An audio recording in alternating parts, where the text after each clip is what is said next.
Кайырлуу күн кыздар. Бүгүн мен сиздерге голубцы в тесте деген өтө ерекше дәмді астың рецептісімен бөліскім келіп отыр. Ол үшін сізге 200 грамм ұн, 0,5 чайная ложка тұз және де 1 жұмыртқа, 60 грамм су немесе жарты кесе суды араластырып қамыр илеп аласыз. Және де бізге енді начинкасын дайындау керек болады. Начинкасына 100 грамм капустаны және де 3 пиязды майдалап блендермен турап алдым. Және де подливне 1 пиязды да блендермен турап алдым. Және 1 сәбізді теркадан майдалап турап алдым. Яғни подливке бізге пияз 1 штук, 1 сәбіз, картоп 4 штук керек болады.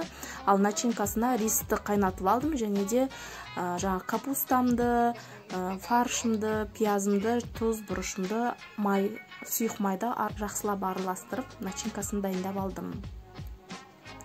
Енді кішкене тұрған, қанып тұрған қамырыңызды жұқа қылып жайып аласыз.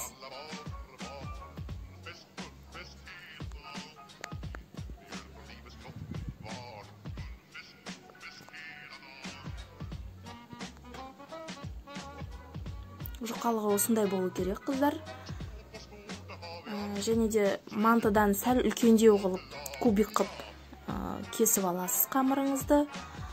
Бұл манты сияқты емес, голубцы сияқты, тек голубцыдың орнына, капустаның орнына, немесе перецтің орнына қамыр болғандықтан фаршын көбірек қылып салып, бөліп салып, дәл видеодағыдай қылып орайсыз. Яғни тура капустаны ораған сияқты, тек қамырды орап шығасыз.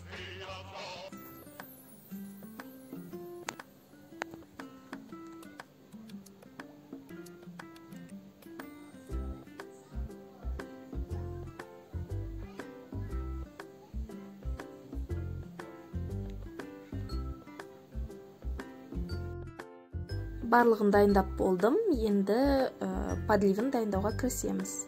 Ол үшін қызып тұрған сковородкаға майыңызды құясыз да, жаңағы майдалап блендермен тураған пиязымды салып, жақсылап қызарғанша қуырып аламын. Бетіне томат қоссаңыз болады. Қызарып піскеннен кейін сәбізіңізді қоссаңыз болады. Қара бұрыш сепсеңіз болады. Тұз, приправа өзіңіздің қалауыңызша дәмдеуіштеріңізді қоса бересіз. 1 кесе су құйып қоясыз да, жақсылап бұқтырасыз. Және де картошкаларыңызды дәл осындай үлкендеу қылып турау керексіз. Себебі қамырыңызды салған кезде қамыр сковородкаға түбіне жабысып қалмайды. Дәл осылай картошкаңызды жайып аласыз. Енді қамырды жайып болғаннан кейін салқын суға тұзды қосып қойып, сол суды қамырыңыздан асып кетпейтіндей қылып, тура сәл ғана бетінен қылып, қамырдың бетінен қылып суды құясыз. Болды, крышкасын жауып, сковородканың крышкасын жауып, орташа отта 30-35 минут пісіріп аламыз.